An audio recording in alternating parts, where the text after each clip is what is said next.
All that goodness. Geeky goodness. Geeky goodness. From the Triedent Cafe in downtown Boston on Newbury Street. It's the Post-Movie Podcast. I'm Steve Head. And I'm John Black. And we just saw Clash of the Titans about an hour or so ago. So we're still in the shimmering shadow of this big-budget 3D adventure, Clash of the Titans, and processing it. I guess. Have you let it process? No, there's nothing in the process here. This is like fast food. There's nothing to process. It goes right through me. I'm not going to get any nutritional value from seeing this movie. This was a cheeseburger movie. Yeah. And I think I made the analogy before, a cheeseburger movie being just for the fun of it, just for the hell of it, as opposed to something, I don't know, Roman Polanski might make, which necessarily isn't just for the fun Polanski's Clash of the Titans, yeah. But there was nothing wrong with that. I mean, that's what I walked in. I didn't have any notions except for, I wanted to see monsters and men battle it out. And that's what I got. It wasn't a great movie. I'm not sure I'd rush back to see it again. Mm-hmm. But, what kills me is when you have, there's some big actors in this movie. Yep. Like, there's Liam Neeson and Ray Fiennes. Food time. Yeah. Right at the start here. Arrived. It's Liam Neeson and chicken tenders. Oh, thanks, man. And a big thing of fries. Wow. Those are... But they're like so spicy my eyes are watering. They're hot, too. Wow. You heard the witch's prophecy. You will not defeat the Kraken, much less Hades. If you continue this journey, you will die. And Argos will still fall. You're so sure. Why are you here? To offer you sanctuary. Your blood is mine, Perseus, and that makes you a god. It's time you came to Olympus and started living like one. I'd rather die in the mud with those men than live forever as a god. You foolish boy. Man's entire existence is a gift of my grace. For someone who created man, you don't know much about us. We live. We fight. And we die. For each other. Not for you. Tell Hades I'll see him soon. I will not make this offer again. Good. Because I'd hate to refuse you twice. Having someone like Liam Neeson and Ray Fiennes do movies like this, it cracks me up. Because they're like dressed in the worst... I mean, the special effects are okay, but they're dressed in the worst wigs you can imagine. And they're powerfully overacting the fact that there's Zeus and Hades. But it just cracks me up. I don't think it's a bad thing. The only time this movie started to bug me was when it took itself too seriously. It didn't have to be campy. Gods take themselves seriously? I just got a big mouthful of buffalo. Buffalo wing fumes. I apologize to everyone out there. Wow. We're going to have to let this sort of sit out for a couple weeks. Those are some spicy buffalo tenders at the Triedent Cafe. Come try them. Not to take one more stab at a Star Wars reference. Do but it. at the end, Star Wars I just felt like... Oh, man, thanks. I think I was looking at something that was like... All right. Okay. Wow. I'll come find you, yeah. I hated that. Oh, you got it. Enjoy, gentlemen. Thank you. At the end, we've got Zeus sort of acting like Yoda or Qui-Gon King or whatever after they died, and they're like re-materialized, and they sort of just like, knock you on the shoulder saying, after all, you still need happy it. ending. No big whoop. And no, a lot of this tragedy. movie was like no big whoop, but we'll get to that. You made some good points about that earlier, about how when some of these guys were killed, it's like, so what, big whoop, no emotional attachment. Yeah. I want to say though, I did enjoy this movie. I digged it.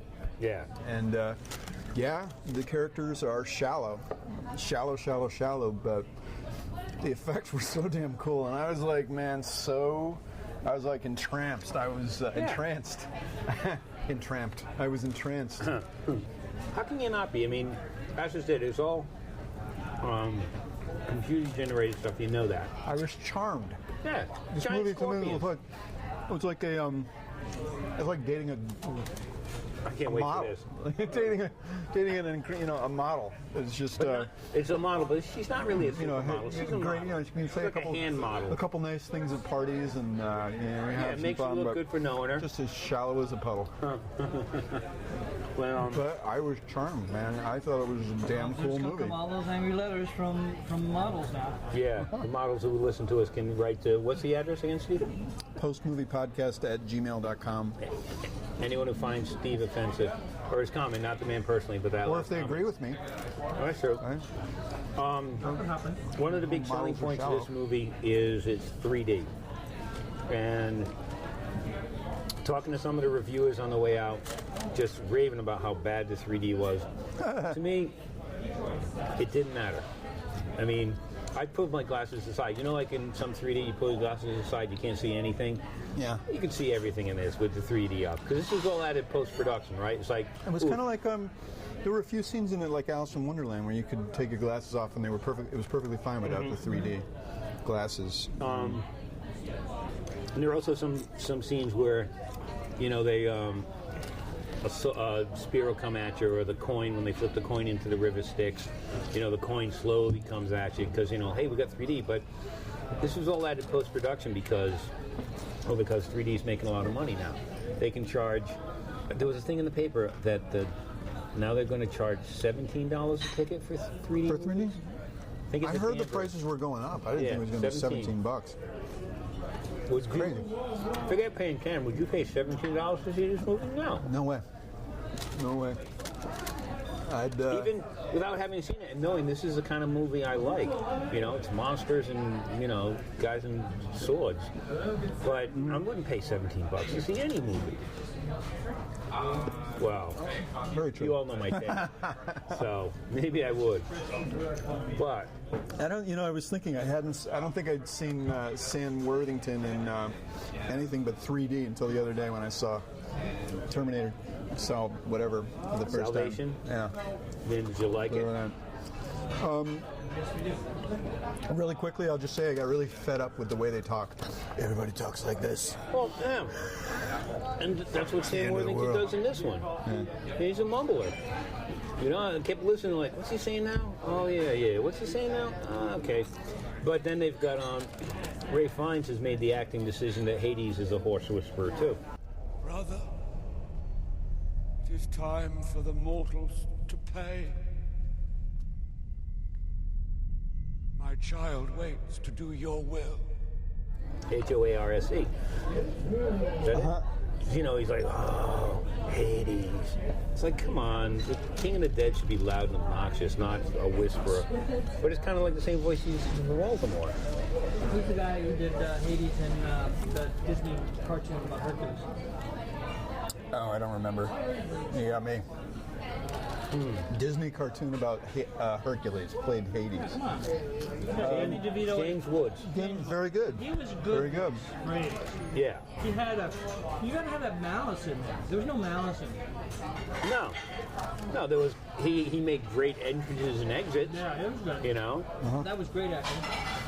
But every time we talked, I was like, shh, I want to shush everyone in the theater so I can hear them better. I enjoyed watching this movie, but it was really streamlined in terms of the script. It was very, you know, it actually moved pretty quickly, but it was also very shallow. Oh, yeah. You know, I mean, basically he just has to defeat the Kraken in order to save Andromeda from being sacrificed to the Kraken. And Can you name two other works of pop art or pop culture that featured the Kraken? the Kraken, Pirates of the Caribbean. Yeah. Second one? The Kraken. The drawing a blank. The book version of The Watchmen. It's a Kraken. Did not know that. In the pirate story, there's a Kraken. The black ship or something. Yeah. But you know, I just wonder if Liam Neeson on the day he's got to do that scene where he gets to say "Release the Kraken." To me, that would be fun to do. You know, you get all dressed up in a shiny suit of armor and a bad wig, and you get to look in the camera and say, Release the Kraken!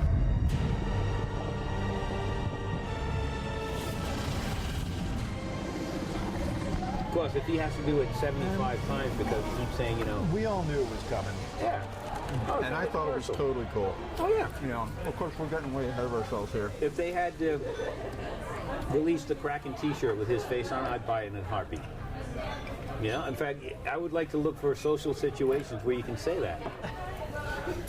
And believe me, with my friends, there's plenty of them. So I just don't think like Sam Worthington. He plays Perseus, right? And I guess we can set it up by saying that. Is this the point of the show? It's like 20 minutes into it. We're 20 minutes in. We'll tell you the setup. It was where he he has been he is the offspring of God and man. Yeah, Zeus. Sneaky bastard, came down to Earth, had relationships with Perseus' mom. Zeus, not the nice guy that you think that he is, sort of towards the end of the movie. Not the nice guy, because he killed his wife, intentionally tried to kill his wife and his son. But it didn't work because, you know, Perseus is a god, and he... demigod, survived the drowning. No, it wasn't Zeus who did that. It was... when Zeus came to Earth, he took on the form of a king so he could sleep with the woman. And then the king comes home and says, hey, that's not me. Suddenly, that's not me on my wife. And then and then Zeus flies away as an eagle. And there's that old legend in the anytime you have to take a mythology class in high school or college, anytime the gods get it on with a mortal, it results in a child. Right. And this does. Perseus. But the king says, you know, that's not my kid. You banged a god. So he packs him up in a coffin, throws him in the ocean. And as they say, your seed survived. Yeah. As Hades said. And which is absolutely ridiculous. Like, oh, we found the baby.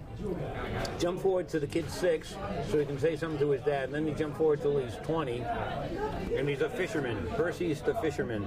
And the only thing I think you have to go with is that the humans, and I forget the name of the city, defy the gods by destroying Argos. Defied the gods by destroying the huge 50-story tall statue of Zeus dumping into the ocean, declaring war against the gods. Have you seen what's happening out there? Have you even bothered to look? We serve as an inspiration. Hundreds of our men have lost their lives. Yet we celebrate. You're provoking the gods and you act as if there will be no consequence. Well, what do you want? Should we be afraid? Should we be trembling and soiling ourselves in fear? The gods need us. They need our worship. What do we need of them? Look at my daughter. Don't.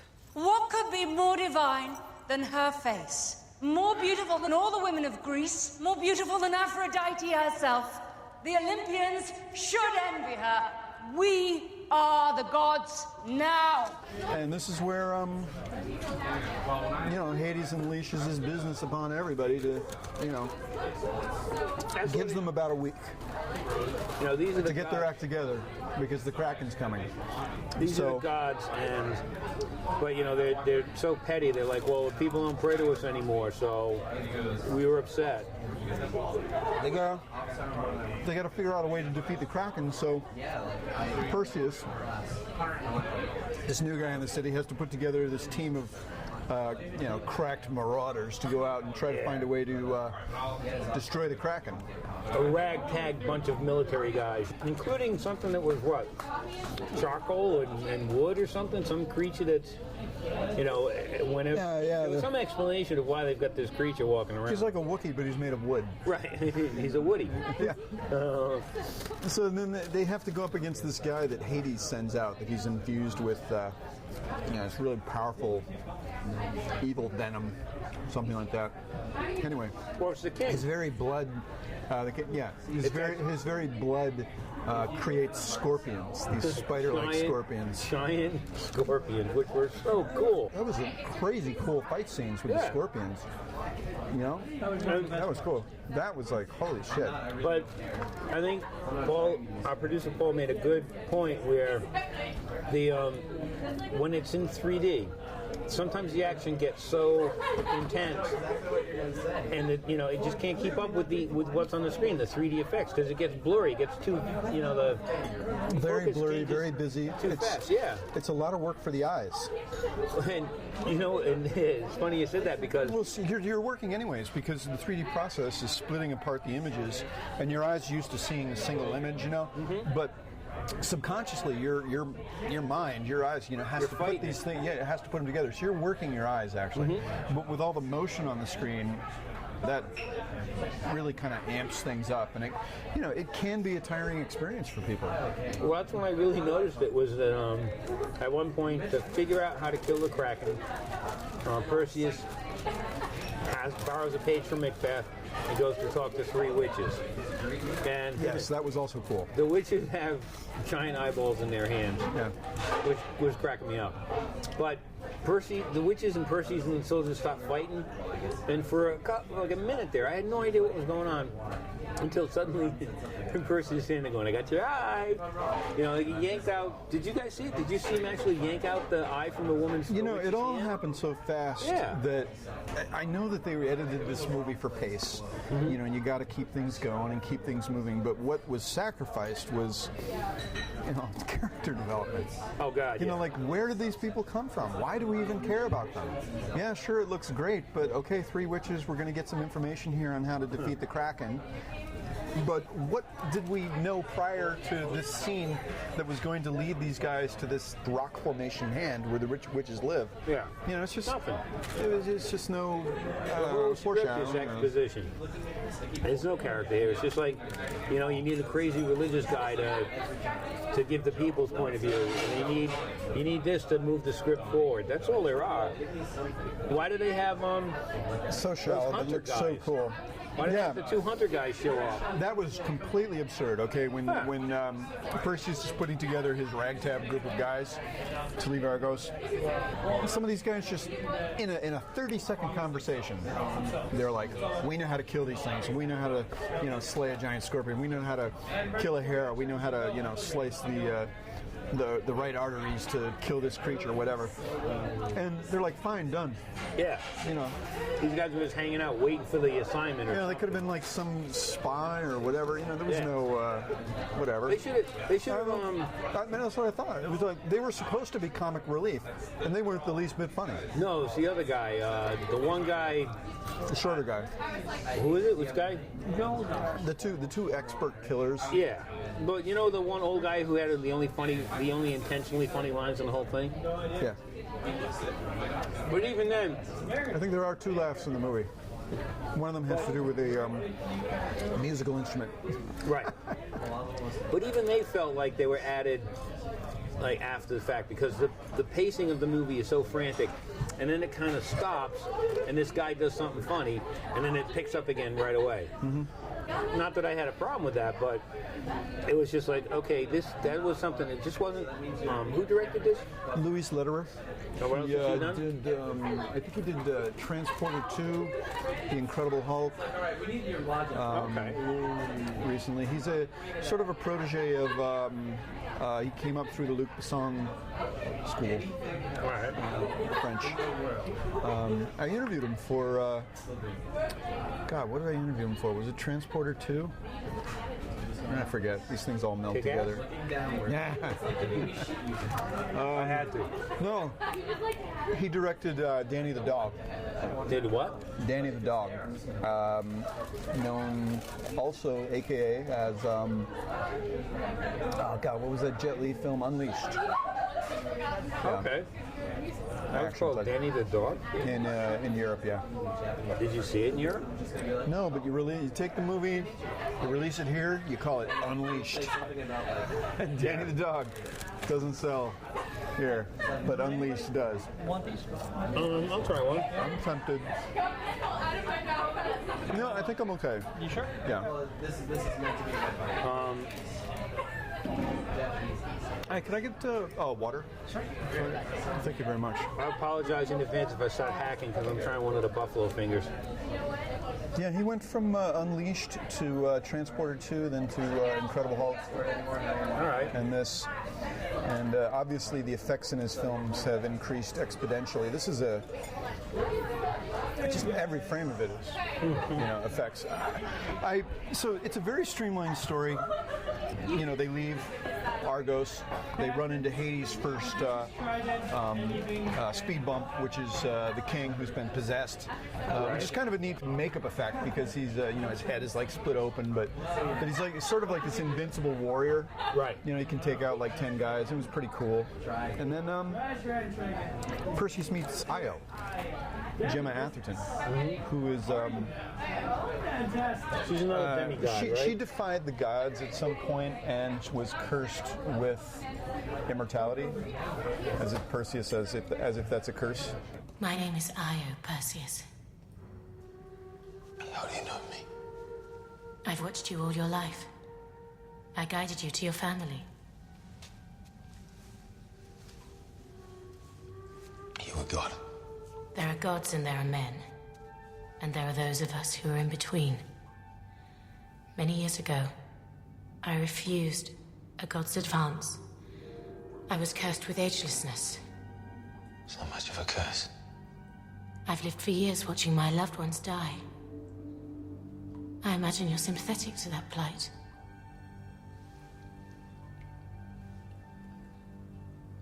Is it true? Am I the son of Zeus? Yes. She's sort of his Immortal and good looking. Yeah. very. That's a real crime right there. His confidant. They sure know how to punish people. Yeah. She's his confidant, sort of his moral center, if there is any. And his reward. His reward. At the end. No. And that's not a spoiler. You can see it coming.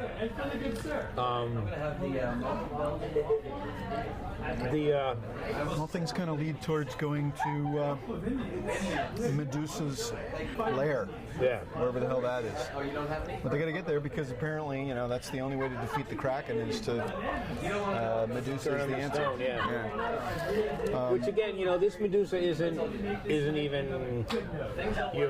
It's a total computer generated effect. I noticed that she was played by an actress, but it was all.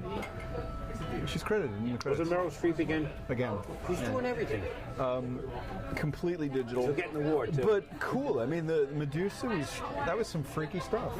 Did you see visually, Percy I just really, really like this film. So this is Medusa's second appearance in theaters in the past couple months. Uma Thurman was Medusa in Percy Jackson and the Lightning Thief. Yep. What did you think of, what's the lead actor's name? Oh, Sam Worthington. Yeah. Sam Worthington. What do you think of him? I don't know. I mean, he's good. He's good, but he seems like a standard good guy. Yeah. See, I think he's pretty wooden, and I cut my action heroes a lot of slack. Most of my favorite action heroes, Clint Eastwood, Charles Bronson, he seems to be characterless in a way. Were very not one-dimensional, but they were pretty stoic kind of guys. They were not a lot of emoting going on, but they had personalities. They had strong. They were a real presence on the screen, even if they were doing something bad, or a crappy movie. There was still a presence, So I would watch anything Charles Bronson did just because it was Bronson, just because it was Eastwood, just because it was Lee Marvin. I'm not really getting that vibe from Sam Worthington. No, he's a cog in a giant machine. Yeah, in a way. Which he was in Avatar, which he was in the Terminator Salvation movie. Yeah, they do. This is very much kind of like action figure action in the way that it's just completely insane and improbable and all that kind of garbage. He was the guy in Avatar? Yeah, main guy. I totally missed that. That's how memorable he was in the movie. Total comic book action. The writer here, I'm looking at one of her comments, she says she wanted to make Perseus be the Spider-Man of the Sword and Sandals set. So you basically get that, just like nuts of action. Well, sword playing he stuff. could move really fast. Boy, he moved really fast. Yeah, he did have that supernatural ability to jump from rock to rock in Medusa's lair. Jumping, not so much jumping as much as he was floating. Where are you?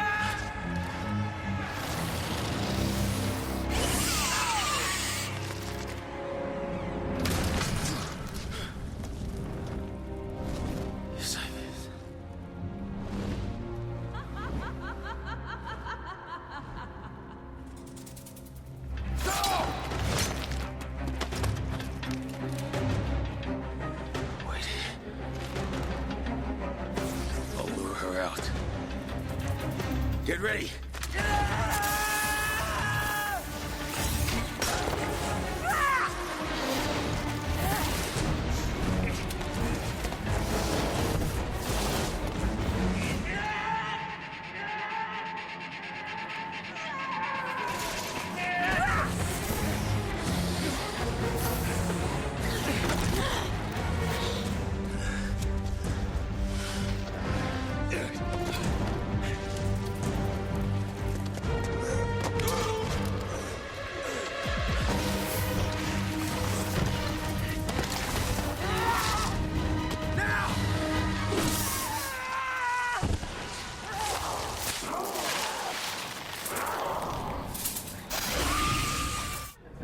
Flowed from green screen cube to green screen cube so they can put the rocks in later. Who we also get again in this film is the riverman, the ferryman. Yeah. Who we saw in Chris Columbus's version of the ferryman in Perseus. What was it? Percy and the Olympians. The ferryman. The guy who takes them across the. What's the? It's the river Styx, but it's what? I think it's Acheron. All right. Maybe it's Charon. I don't remember him from Percy. Now that was cool. I loved the production design of the creatures in this film. I thought was fantastic. Really cool. So you're basically going for the visuals, you know? Don't you get just a little bored with this whole no eyes thing? You know, it's like I can't. Well, it was sort of flashing. That was kind of like a Pan's Labyrinth in a way. You know, they were using the eyes to see. There was a character like that in Hellboy 2. There was, 2 or 3 characters in this one that had the whole sort of like skull growing over the eyes type of thing. Yeah. It's like, I think that's been done. Yeah. They didn't have anything like that in Star Wars. No. You sure? Yeah, I'm getting it. I'm getting the. I'm being forced to defend Star Wars. No. That's okay. It's a good movie. It One is. of them is a good movie. Yeah, I want to say the production design of this movie, I loved it. I know you guys had had major problems with the character development, and that kind of just trashed like your whole idea of like really liking this movie. I mean, I enjoyed myself watching this film. It was cool. I'm perfectly fine with it being no character development. I don't want it in this. I love the action. I love the, the fact that they don't clutter it up with a lot of story or character development. It pretty much stamps who these people are right away, and then lets it go. My only thing is I don't think Worthington's strong enough to carry something like this, but he's better than Harry Hamlin. He goes through portions of this movie. Yeah, definitely better than Harry Hamlin. He goes through portions of this movie where there's no dialogue. Yeah. It's just, action scene, action scene, action scene. I think I remember saying to Paul there was maybe 15 minutes towards the end of the film where like, oh my God, he said a line. He talks. He actually talks. That, and I don't think Worthington's going to be doing, Shakespeare in his next movie either. No, he doesn't seem to have that kind of range, and that's okay too. He's good. I don't want to really knock him though because I think he did a fine job. It's just my whole thing is just lack of. I hate the word gravitas, but he just doesn't have that something that makes him compelling for me to watch it. Mm-hmm. This is another movie that's sort of disjointed by it starts off with a voiceover narrator, but doesn't continue. Right. You're set up to enjoy the movie, but you're not. It's not bookended that way or stamped that way all the way through with various bits of narration. You get sort of a Battlestar original series Galactica narration at the beginning describing the gods and man and whatnot, but then it never gets back to that. At the end, they should have had the narrator say that eventually Perseus and Zeus would meet for drinks once a month. Yeah. It was kind of like, slap everybody on the back, good job, we did it. Right. Not as bad as you thought I was. With just a little bit of setup for a sequel, Hades will be back. It's like, I don't want to spoil the movie, but really, what could anybody say that could really spoil this movie? Oh, it's just incredibly prolific. There are some critics that are just going to be lined up. Like you said, you met a critic outside, and he was primed to hate it. Oh, completely. Completely. Everything's great. Oh, good, thanks. Very good. Thank you very much. Thank you. Pretty good, thank you. You know, you can walk in ready to hate this if you want, but then don't go.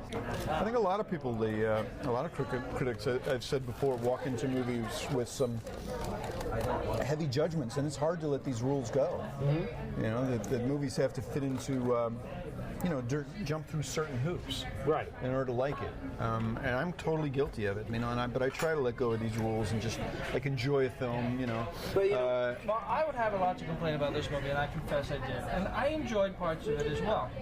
But there's one thing that really bothered me, and that's that rule that when you create a universe in a set of rules. This is our recordist, Paul. He doesn't have a mic, but I'll boost it. That's Paul. All right. Anyway, if you create a set of rules within a movie, then everybody has to abide by those set of rules. You know, in the beginning, we got Zeus as some kind of hard-edged badass. Right. You know, it basically isn't going to take, no for an answer. And at the end, he's like Yoda. Yeah. So, that's just film. That just really drove the last nail in for me. Right. Have him be a badass beginning to end. Right. Let's maintain a little enmity here. After all, isn't Zeus responsible for all this stuff? Right.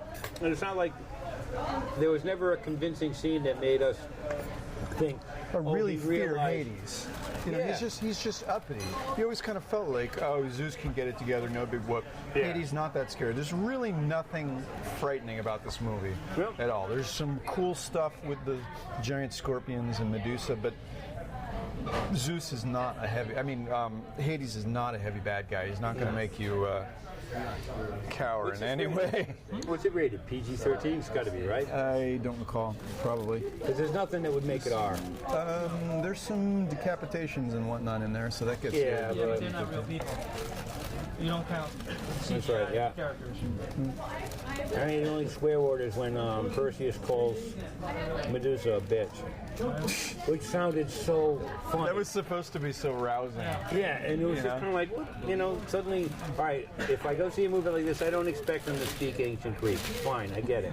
But suddenly he's like calling her a bitch. I know, Perseus had this mini let's kill Medusa speech. Like he was Henry V or something for like 10 seconds. Yeah. I only knew one great man in my life. My father. Now I know 4 more. And a woman. And whatever the hell you are.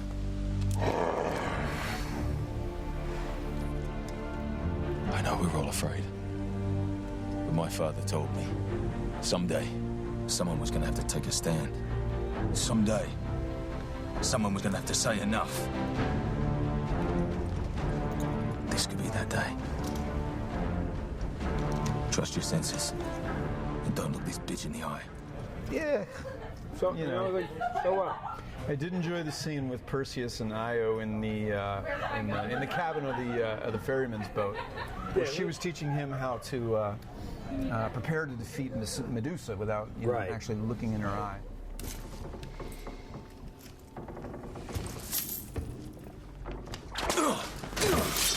Medusa's got a tail, and that's how she'll use it.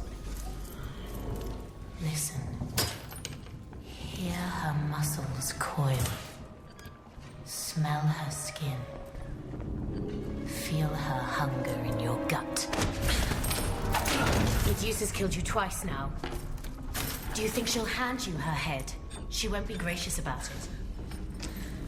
One look in her eyes and you're turned to stone. Good.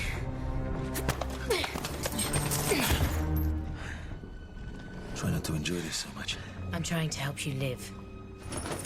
It was kind of like that corny seduction scene in, Lethal Weapon 3 or 4, where Mel Gibson and Rene Russo compare scars and then end up on the floor. These two fight, and then they end up, almost. Or like Mr. and Mrs. Smith for a moment. Yeah. But, Who knew the boat to the river Styx had it downstairs?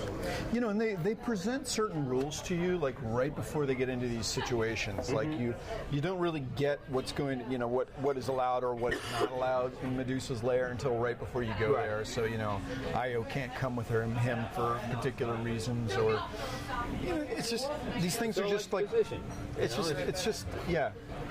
Yeah, there's really not much of a long-term setup other than, you know, you're gonna see the Kraken, and that would hopefully be cool. And I thought it really was freaking cool. Now, was it a turtle or an octopus or a octopus? I don't know. A girdle? I don't know. You know, I couldn't pin it, but I would say turtle is a good guess. Its head kind of looked like a turtle. Yeah. It had limbs like a It's octopus. a very fang-ridden, jaws-like turtle. Yeah. Well, it had those, again, predictable teeth of some kind of monster, from everything from Alien up to, you know, stuff from every other horror movie. Star Wars. With slime and Star Wars, yeah. I'm never gonna. No, you're not. Yeah, I think, yeah. So, Once you guys like know that I'm gonna defend something, I have to fend, you know, just like constantly knock the arrows away A cup of coffee. from a movie. You know, if I like a movie, man, it's like We're be toughening you prepared to up. defend it. That's right. Yeah, well, this time you're lucky because I enjoyed, you know, Clash of the Titans also. But you know, you had mentioned the preconceived notions that we sometimes bring to theaters. But I want people to understand it comes from experience. We see hundreds of movies a year. And for another, and this we won't be reviewing, but when you see Miley Cyrus on the poster for Nicholas Sparks, The Last Song, called The Last Song, you're pretty sure what you're going to get. And it delivered. Well, you know, it's also, I think Paul and I were talking before the movie about Six. the way you know, critics. The way critics sort of mentally prepare to review a movie, in the sense that, like, you know, we can watch Clash of the Titans and we know it's a Louis Leterrier film, but as I was saying, like Andrew Sarris, who developed the notion of the auteur theory in reviewing films, says that you have to, in order to really be able to review this film, you have to know and have seen his other films so that you can comparatively mark it, you know, so that you can really present it from, you know, with the proper context. So it's not just watching one film, Clash of the Titans. You got to watch, you know, his other 5 or 6 features to really get the whole. Do you agree to that? Thing. I don't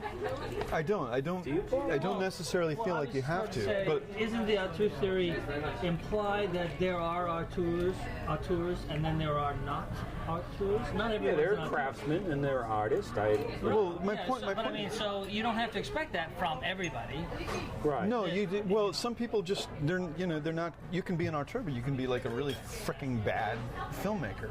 Yeah. But my other point is that, you know, we put in so much time as a critic that I wonder if we're really spending that time valuably. Do we have to watch like all 20 of this director's movies in order to get the real deal on who this director is? I mean, that's a huge time commitment. And there's a part of me that's like, well, you know, you also have to, you know, we have to make money at what we're doing.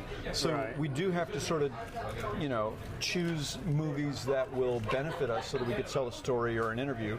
You know, so in order to be a purist artist, yeah, you could watch all of this guy's movies and you know, be able to come from a point where you can write the review.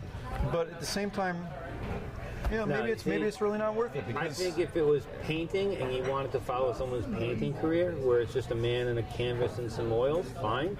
Then I want to see how his work progresses and how it changes. Movies are made by committee. It's not this, you know, one guy. It is.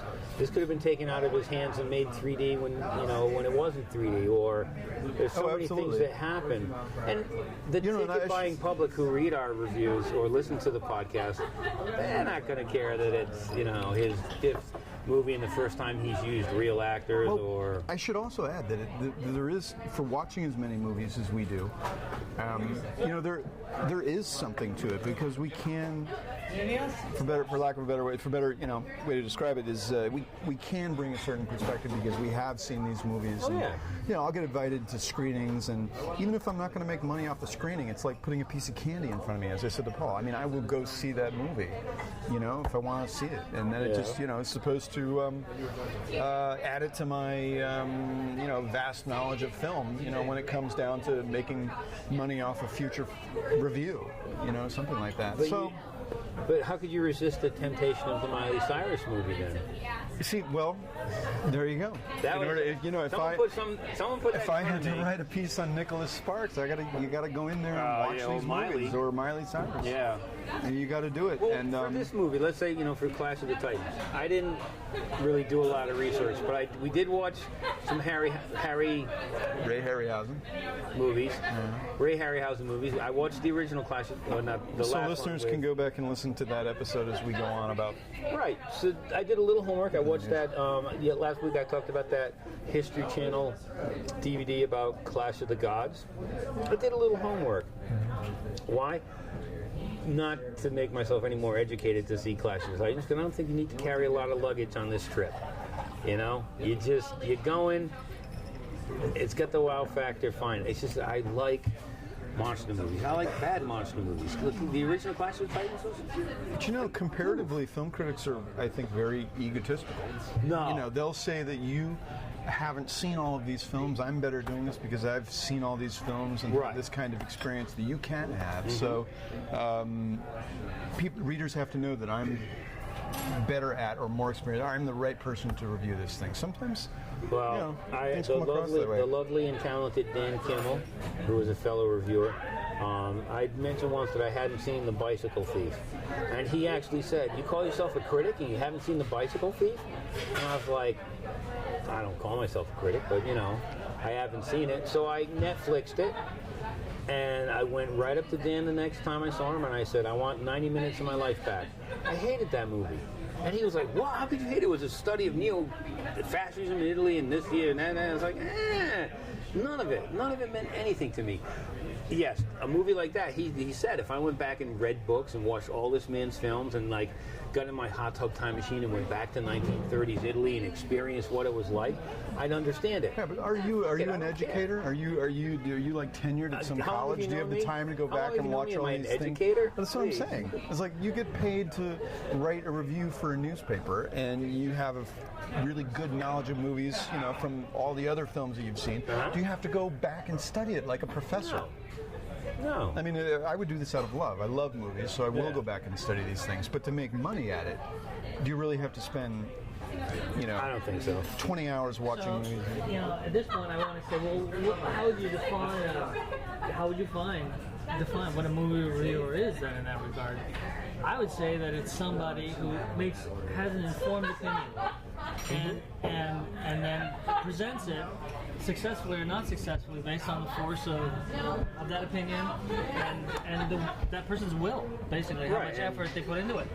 You can have somebody who's really good at reviewing but does, has like a real weak punch, and that's not a very interesting read. Right. And Paul, you made a good point earlier in that you can be the best critic in the world. But if you're not selling your stuff, if you're not getting out there and reviewing the higher profile movies or selling your things, it's like a tree falling in the forest. Mm-hmm. People got to know. You still have to sell yourself. You still have to be a businessman. You can be an art purist reviewer and see everything and just let your reviews stand on their own and let that be what you're selling. But if you're not making some noise, people aren't going to notice you. So there's that other side of it. I thought that was really fun. Yeah, I think that really, I'm totally guilty of it. What are you guilty of? It's like, I'll just write a really great review and it'll be a great piece of writing and I'll let that stand for it. You still have to be a salesman as a film critic, and even more so today in this climate. Well, as a freelancer, yeah. When I was working for the now defunct Boston Now newspaper, I had a full-time gig, so it didn't matter. I didn't have to sell. The paper came out every day anyway. I had to sell my editor sometimes, when he would see a story and go, "What the hell is this?" Mm-hmm. Or especially like the great thing about having a gig like that at the Daily is that you could see a movie and say, wow, I really want to talk to the cinematographer. And even if no one knew who that cinematographer was, if you knew that it was a great looking movie, I had the clout to interview. It's easier to make the sale to get the interview if you have a big publication you're running for. If I wanted to talk to the special effects team of Clash of the Titans, or I had a chance to talk to Miley Cyrus, what story's going to run? Miley Cyrus. Miley Cyrus is going to sell papers. She's a name.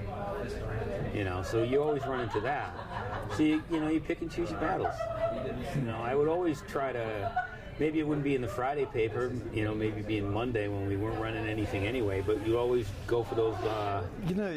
Those are the things you love. And I like talking with journalists and critics who are excited about the work they're doing and the interviews they got. But there's a part of me that feels kind of bad because I feel like if they didn't have that outlet, would they really be able to, get that interview with the director of this film? No. You know what I mean? It's kind of like. No, it's great that you can get the interview, but there's, is it going to you or is it going to the outlet? And it's most going of the to the time outlet. It's really going to the outlet. It's never went to me personally. The studios contacted paper, and I happened to be the editor. When I left Metro, they still got invited to junkets and to interviews, but whoever took my place. Since I've been at Boston Event Guide, which has a decent readership, but it doesn't have the same 150,000 a day that the newspaper had. Yeah. So I fell down the interview chain. It's very hard. Miley Cyrus on the phone. As a freelancer, people who went to school with her. And we still have to, we have to sell ourselves to publicists. But then the publicists, they don't see you perhaps as the same guy that was publishing, in my case, stuff at AOL or I worked at IGN IGN as a staff writer for 8 years. So like, they don't see you as that person that does it, automatically. That that they're going to get that kind of coverage. It's like now to get the same interview or coverage, I've got to, you got to bounce a couple things. You got to make the sale to the paper or another editor, and then do this. They still contact IGN. They still contact AOL. Yeah, they just give it to the people that just give it to the people that are working there. It's not personal. The interviews are not for your benefit or for the benefit of your career. The interviews, from the standpoint of the studios or whatever, for the benefit of the movie. Right. They want to hit the widest audience. Circulation numbers and everything else. And the connection point is the publication. Right. There's sort of this amorphous area where you can't. Let me put it this way. I remember you told me once. Always get the editor confirmed first, right? Because otherwise, you're asking a publicist or a manager or the director to just float one for you. Let's take a chance. Let's do the interview. Get the sure thing first. It's hard to do. Yeah. We can talk to publicists all the time and. And ask for an interview, but they're going to say, where's it going? If you have the assignment, you get the interview. If I have the interview, I can get the assignment. It's Catch-22.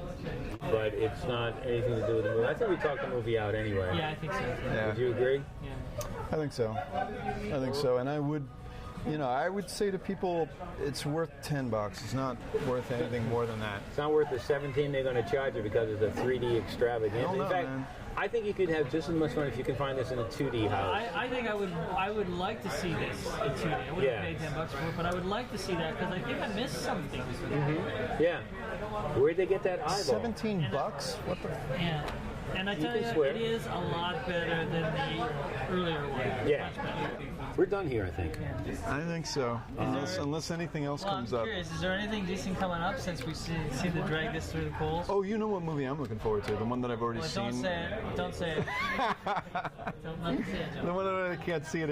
I'm looking forward to seeing it again. What are we seeing? Are we seeing it next week, finally? Is the real press seeing it next week? The real press. The real press. Now you sneak in the back door kind of guys. Okay, So are we seeing it next week? You can mention it. Maybe. I can't. Go ahead. Kick We ass. will anyway, yeah. Kick ass. Yeah. It's going to suck. Oh, come on. Lighten up. I heard some people talk quite well about it. But Really? I don't know if we No can one actually I know. No. Star Wars guy. Kick ass, and I think Freddy Nightmare on Elm Street comes out. Isn't that next week too? I don't know. Jackie I have no idea. Yeah, you're not looking forward to the new... I'm tired of reboots of horror movies. Really? Yeah. What made you... Last House on the Left turned my stomach. Huh. Like, this movie offended me. There was no reason to make that fucking movie. What was the last great horror movie you saw? Last great? The one that really, fucked you up, made you think this was great. Dr. Phibes. 9 killed you. 9 shall die. You I will kill. But you can't, Doctor. I am already dead.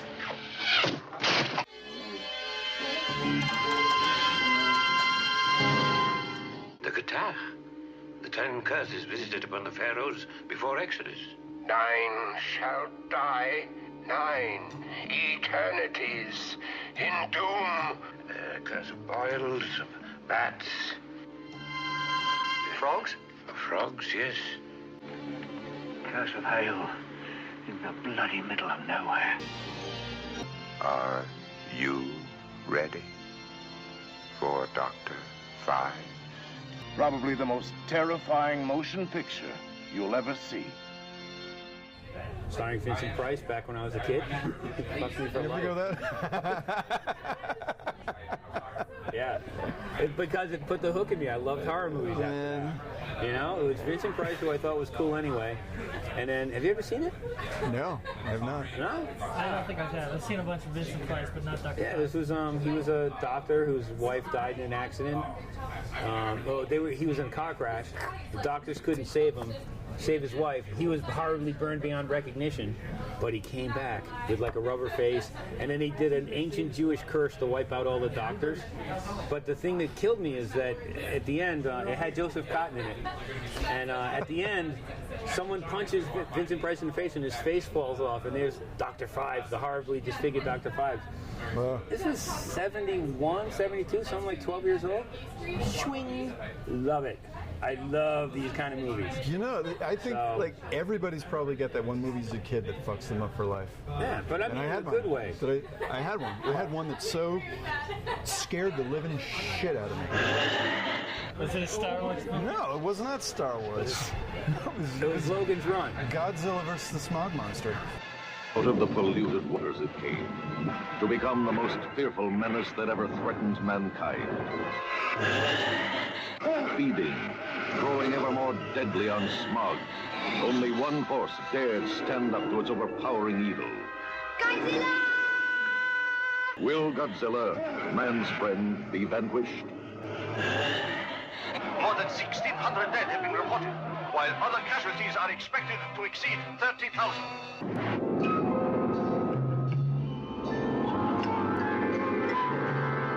Nothing man can do can stop the smog monster. Can Godzilla save the Earth from this mastodon of destruction?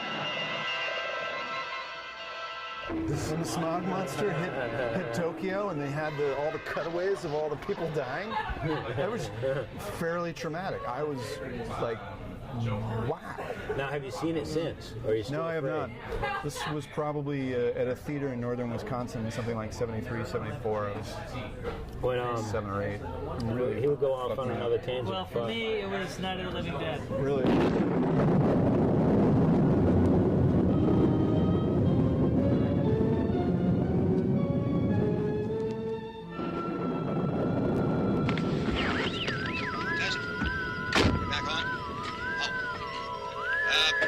Hey, gentlemen, we're coming back on the air after an interruption due to technical problems. They're coming to get you, Barbara. They're coming for you. Look, there comes one of them now. Yeah, I was in theaters. In theater, and the very first one. Yeah, and I had a paper route at that time, and the paper were coming around 3 o'clock, and I don't know, it must have been late in the fall because the sun was setting around 4:30. I tell you, I never delivered my paper so fast, and that was just so unrelentingly grim. There was just no hope at the end. I think that just wiped the slate for me. I was like, yeah, I was not happy about that, but it really sort of this part of my childhood died when I watched that. That stuff deeply affects kids. I mean, I don't think it's like people don't know how much they affect them. Yeah. But I've never seen the whole thing, and I don't think I saw the whole thing then. I remember spending a lot of my time underneath my jacket. I've got like 2 or 3 copies of it on DVD. There's a movie called Don't Look in the Basement. Don't look in the basement. The makers of Last House on the Left warn you again. To avoid fainting, keep repeating, it's only a movie. Only a movie.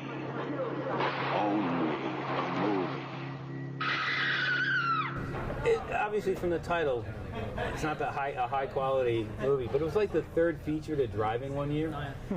I saw it, and I was like, it scared the hell out of me when I was a kid. I'm in some store. This was a few months ago, and there it is for $5.99. Don't look in the basement. And I'm like, cool, relived my childhood. I brought it home. I put it in the DVD player. As soon as my mind recognized what it was, I had to turn it off. I was like, oh no, I'm not watching this again. And I can't watch it. It's like sitting in my house gathering dust, and I'm afraid to watch it. I know it's going to be crap. I know it's just this bad 70s horror movie about a guy with an axe in a mental institution, but something about it terrified me. I still get this terrible feeling every time I see somebody get a crowbar through the middle of their head and then man. I just can't stand that. What did you think of Paranormal Activity? Didn't see it. I saw it this week. And it only, I had the opportunity. I watched it twice this week. Second time, not a problem. First time, it works. I was like, damn, man. If you just kind of like surrender yourself to what's going on in that film, it can get you. I can't say an awful lot for a movie that actually doesn't reach you until after the third viewing. No. Well, you see, I think Paranormal Activity is like once you know the ending and what's going to happen, it's just once you know any of the reveals in the movie, it just totally spoils it. You just can't have that first experience. But the first time, it's riveting because you know that something's going on in the house. The camera's set up in a way that you see down the hallway into the bed, and you know that if there's any sort of, you're just so attuned to any little sound that might be coming from the house. So it just, the littlest things are freaky, and it's not that way the second time around. But I did dig Paranormal Activity. I wouldn't dig it again because it just doesn't work. I think we're going to close this thing up, so it's time to say adios from the Triedent. So definitely come on down to the Triedent, man. The food is great. The people are nice. The wait staff is awesome. It's a great place. So until next week, which we're probably going to be reviewing. I don't know what we're going to be reviewing next week. We'll take it as it goes. I'll probably be mentioning a couple films I shouldn't be talking about. So we look forward to it. All right. I'm Steve Head. I'm John Black. Adios. Arrivederci. Ciao, as they say in The Bicycle Thief. Ciao. Is ciao goodbye or hello?